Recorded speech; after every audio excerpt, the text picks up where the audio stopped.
Have you ever looked into the eyes of your grown son, maybe during a phone call or across the dinner table, and felt a chill you can't quite explain? A short answer, a sigh, a certain coldness in his tone.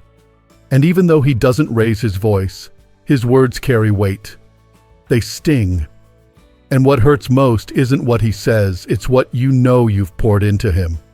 The love, the sacrifice, the years of late nights and early mornings. And now, it's like he's pushing you away. If you've ever felt that pain, please know, you're not alone. So many mothers carry this heartbreak in silence.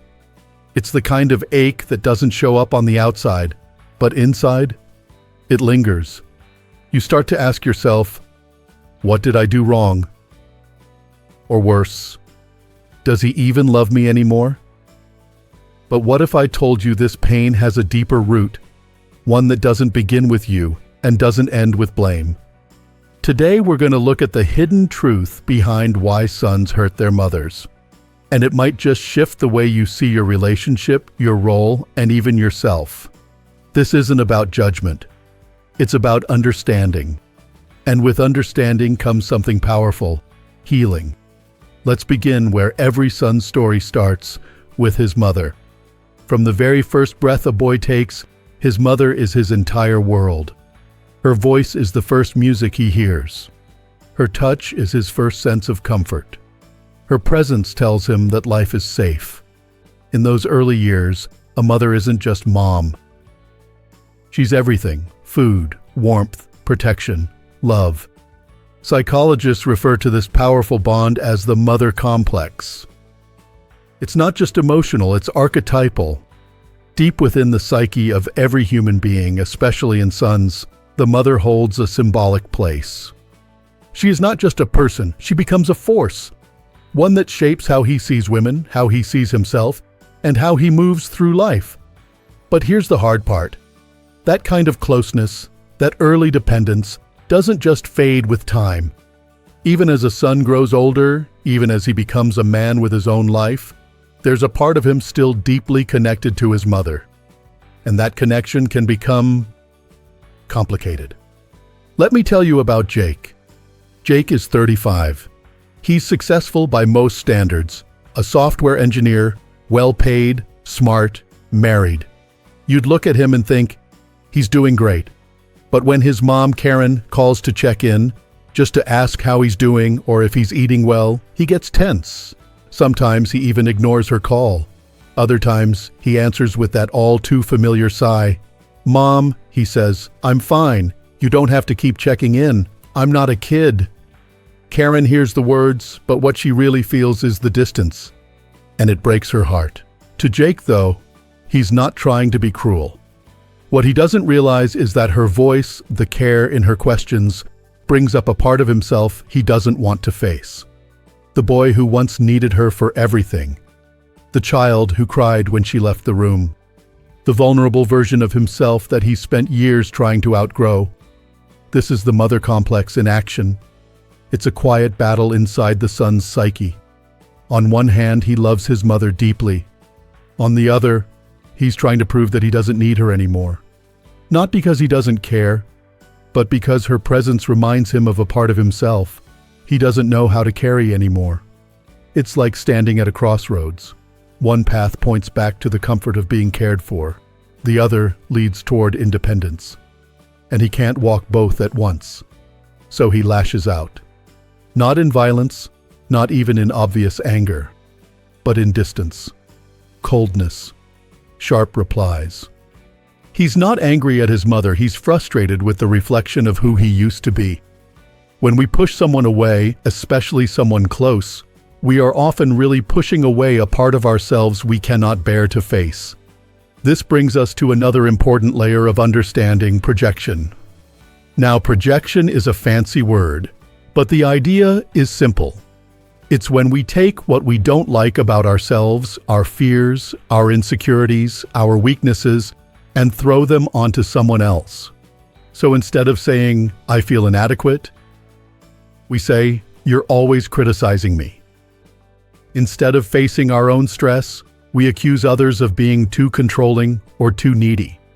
Sons often project onto their mothers because she's safe, she's familiar, she loves them no matter what.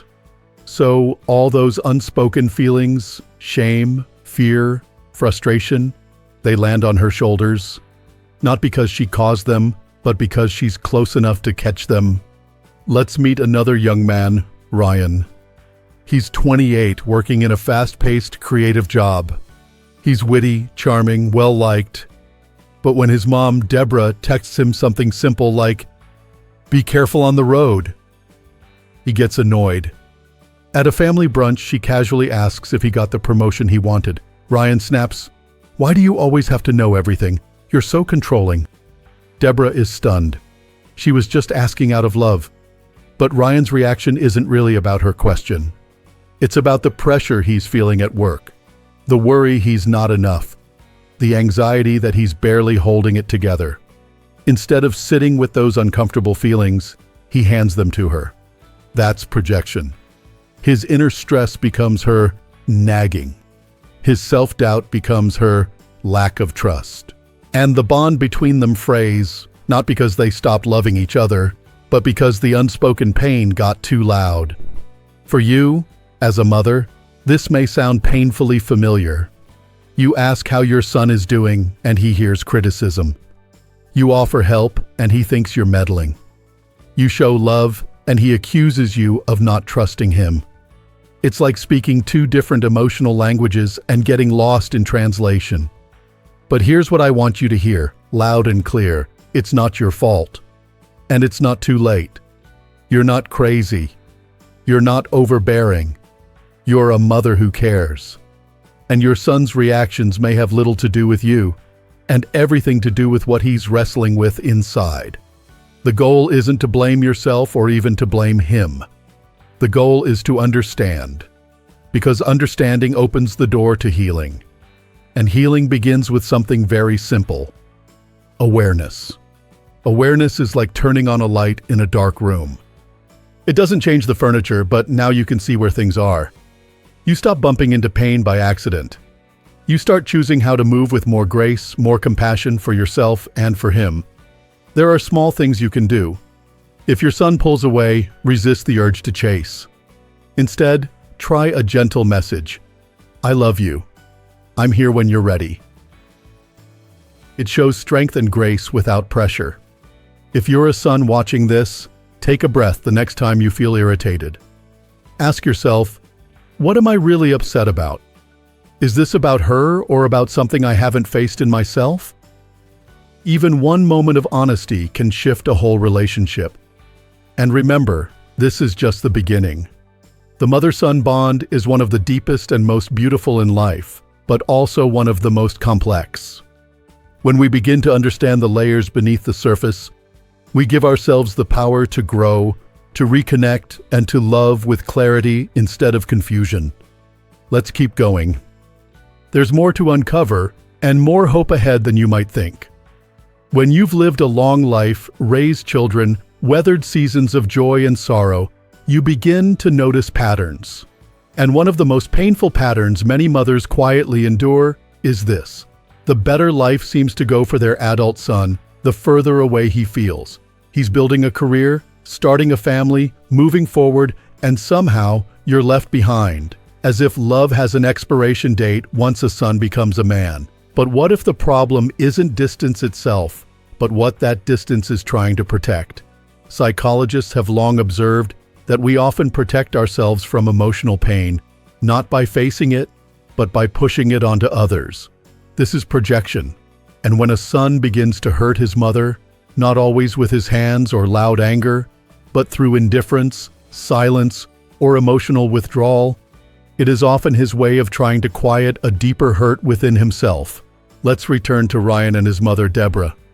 After that outburst at brunch, they barely spoke for weeks. Deborah wanted to reach out to apologize even though she'd done nothing wrong. She kept asking herself, did I push too hard? Did I make him feel small? But what she didn't see is that her simple questions about his life were acting as mirrors. Mirrors Ryan didn't want to look into. Because when Ryan heard, "Did you get the promotion?" He didn't just hear curiosity. He heard shame. The shame of feeling behind, the fear of not being good enough. And instead of turning inward, he turned on her. We all do this, don't we? We snap at the people who care most, our spouses, our children, even our friends, not because they deserve it, but because they're close enough to see what we're trying to hide. Projection is a kind of camouflage. But instead of hiding in the trees, we hide behind blame. We say, "You're too much. You're always on me. You make me feel like a failure." But the truth is, that voice of failure was already inside us. The other person just accidentally stepped on it. Now think of your own son. The times he seemed short, dismissive, or distant. Have you ever wondered if his behavior was really about you, or if you were simply standing too close to his own storm? Sometimes a mother becomes a target, not because she caused the pain, but because she represents safety. And it's easier to wound someone safe than to confront the thing we fear. That's the heartbreak of being a mother. You give your son love that is deep, unconditional, and sacrificial. But he's human. And as he grows, he carries wounds of his own, some from the world, some from within, and without even realizing it, he projects those wounds back toward you. Let's meet Ethan, a 30-year-old journalist with a sharp mind and big dreams. He left his small hometown to work in a big city. His mother, Patricia, cheered for him every step of the way. But lately, their relationship has grown strained. Patricia still calls regularly, offering to send groceries, asking how he's sleeping. And every time, Ethan recoils. "I'm not a child anymore," he says one evening, the phone pressed to his ear while he stands on his apartment balcony. "I don't need you checking in. I've got this." He hangs up before she can respond. But that night, Ethan lies awake. He replays the conversation. He's not proud of how he spoke, but he can't explain it. Patricia was just being thoughtful. Why did it feel like a burden? This is where we begin to touch another hidden layer beneath projection: individuation. Individuation is a word that might sound complex, but its meaning is deeply familiar to every parent. It's the process of becoming your own person, separate from your parents, separate from your past. And for a son especially, this process is both necessary and painful. When a son grows up, part of him wants to honor his mother. After all, she gave him everything. But another part of him needs to separate from her influence, to become his own man. He doesn't just want freedom, he needs it. He needs to know he can make it on his own, even if it means fumbling through mistakes. But individuation isn't clean. It isn't graceful. In trying to find himself, a son may pull away too hard. He may mistake kindness for control, love for interference. He may hurt his mother, not because he wants to, but because he doesn't know how to let go gently. That's what happened with Ethan. His rejection of Patricia wasn't about the groceries or the phone calls. It was about his fear of depending on her, of being seen as weak, of slipping back into the child version of himself he's worked so hard to outgrow. It's a painful paradox. The more he needs to feel like a man, the more he feels threatened by anything that reminds him of the boy he once was. And nothing does that more than a mother's care. Now you might be thinking, but I'm only trying to help. Why is that a problem? You're right. Helping isn't the problem. But to a son in the middle of his struggle to define himself, help can feel like doubt. Love can feel like surveillance. Even the most innocent gesture, a reminder to eat, an offer to do his laundry, can feel like a threat to his independence. That's the burden many mothers carry in silence. The fear of doing too much. The fear of doing too little. The heartbreak of watching your son grow into a man while wondering if he's growing away from you entirely. But I want to tell you something important. Just because your son pulls away doesn't mean he doesn't love you. In fact, the pullback is often a sign of his own emotional conflict. He doesn't want to lose you, but he also doesn't want to lose himself. Individuation is one of the most important journeys in a person's life. It's how we grow. It's how we heal. But growth often comes with tension. And in the mother-son relationship, that tension is inevitable. So what can you do?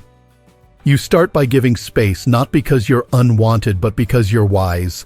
You speak softly, not because you're weak, but because you're strong enough to trust in his path. You let him know, in small ways, that you're still there, still loving, still rooting for him, but you don't need to be in the front row anymore. Sometimes, the best gift a mother can give is the permission to become. And if you're a son watching this, hear me now. The distance you feel is not wrong. But how you manage it, that matters. You don't have to hurt the person who raised you in order to grow. You don't have to push love away in order to claim freedom. You can set boundaries and still be kind. You can ask for space without creating silence. One step at a time, one word at a time, healing can begin. Because under the projection, beneath the tension of individuation, behind the sharp words or the awkward silences, there is always something deeper. A bond that once held you together. And with care, compassion, and understanding, that bond doesn't have to break. It can bend. It can stretch. And it can become something new, stronger, wiser, and more respectful. That kind of relationship? It doesn't just happen. It's built, brick by brick, with honesty, with patience, with love that says, I see you, I respect your growth, and I'm still here. Let's keep going. There's a kind of silence that settles into a home after your grown children stop calling. You get used to the hum of the refrigerator, the occasional creak of the floorboards, and maybe even your own voice filling the space as you talk to yourself while cooking dinner. But sometimes, that silence isn't peaceful. It's heavy. Because behind it is a question you don't say out loud. Did I lose him? If you're a mother who has felt this ache in your chest, I want you to take a deep breath. Because there is hope. Even the deepest pain between a mother and son can be a doorway. Not to more suffering, but to healing. The wounds we carry in our closest relationships often hold the greatest potential for transformation. They hurt because they matter. But that also means they are worth healing. And today, we are going to talk about how. Healing begins with awareness. Not fixing, not rushing in to make things right, but simply seeing clearly. A mother must understand that her son's distance, his harsh tone, or even his silence may not be rejection. It may be confusion, fear, or the pressure to become his own man. And a son must begin to see that the woman he's pushed away was not the enemy, but the person who held his hand through the hardest years of becoming. Let's revisit someone you met earlier, Alex, the 32-year-old architect.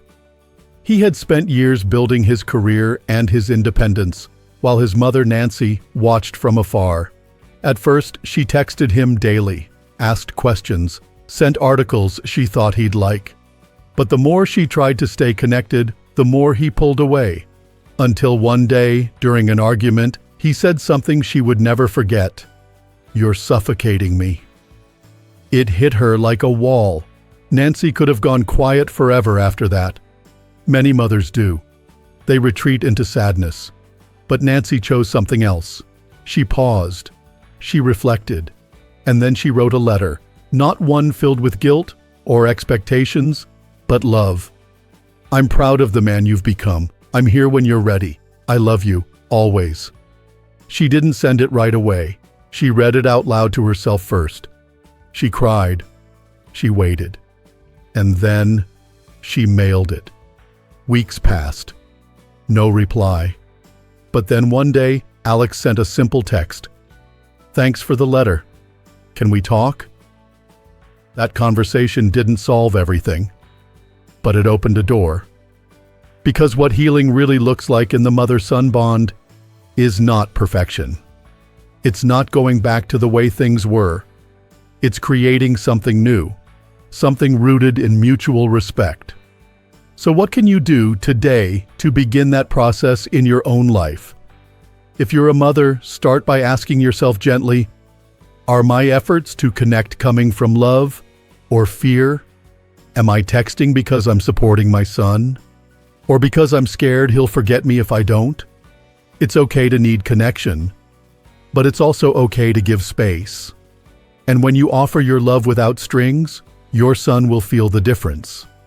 He'll feel trusted, and trust builds bridges where guilt never could.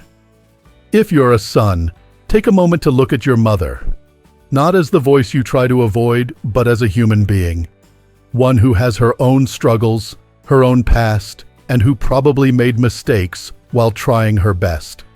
Ask yourself, is my distance really about her, or about something I haven't healed in me? Journaling helps. Write down a moment you remember hurting her. Not to beat yourself up, but to understand. Ask yourself, what was I really feeling? What was I afraid of? Often the sharp words come from soft places, places we don't want to admit even exist. But when we turn to face our shadow, the hidden parts of ourselves we usually avoid, we don't just find pain. We also discover growth. Let's talk about something practical. A healing letter. Whether you send it or not, writing a letter to your son or your mother can shift your heart. It allows you to speak without interruption, without defense, just honesty. If you're a mother, write about the love you carry, the hopes you have, and the space you're willing to give. You don't have to ask for anything, just offer presence. If you're a son, write about the pressure you feel, the love that's still there, the fear that independence might come at the cost of closeness, and how you want to find a better balance. Even if the letter stays in your drawer, it has already done its work. Because it means you're willing to see each other not as roles, mother and son, but as people. Healing also lives in the small things. A short message that says, I'm thinking of you. A meal shared with no expectations. A phone call that ends with thank you. These simple acts are not small. They are sacred. And here's a truth that I hope you hold close. Just because pain has existed between you doesn't mean love disappeared. Love doesn't vanish when things get hard. Sometimes it hides, waiting for a moment of safety to return. That's what Nancy and Alex found. It didn't happen all at once. But slowly, over months, they began to rebuild. They agreed to speak once a week. They set boundaries. Nancy no longer visited unannounced. Alex stopped rolling his eyes and started listening. They laughed again. They remembered who they were to each other, not just mother and son, but two people who had grown and who still mattered. It has been said that the greatest burden a child must bear is the unlived life of the parent. For many sons, the pressure of being everything their mother hoped for can feel overwhelming. For many mothers, the ache of letting go of the role that once defined them can feel like losing a piece of their heart. But what if healing is simply this, a mother choosing to live her own life fully, with joy and purpose, and a son choosing to stay connected, not out of guilt, but because he wants to? Imagine that for yourself. A bond not built on obligation, but on mutual respect. A relationship where there's room to breathe and to belong. If you've listened this far, I want to thank you. It takes courage to look at the pain in your family. It takes strength to soften where you could have stayed hard. And it takes wisdom to try again when it would be easier to walk away. So here's what I invite you to do. Share your story in the comments. Tell us about the bond between you and your son or your mother. Where has it hurt? Where has it healed? What small act can you take today to move toward connection? And if this video spoke to you, please like it and subscribe to Strong Elderly Life. We're here to walk with you through life's most meaningful challenges because your relationships still matter. Your heart still matters. Here's to healing the mother-son bond and to living your best, most wholehearted life at any age. You're not alone.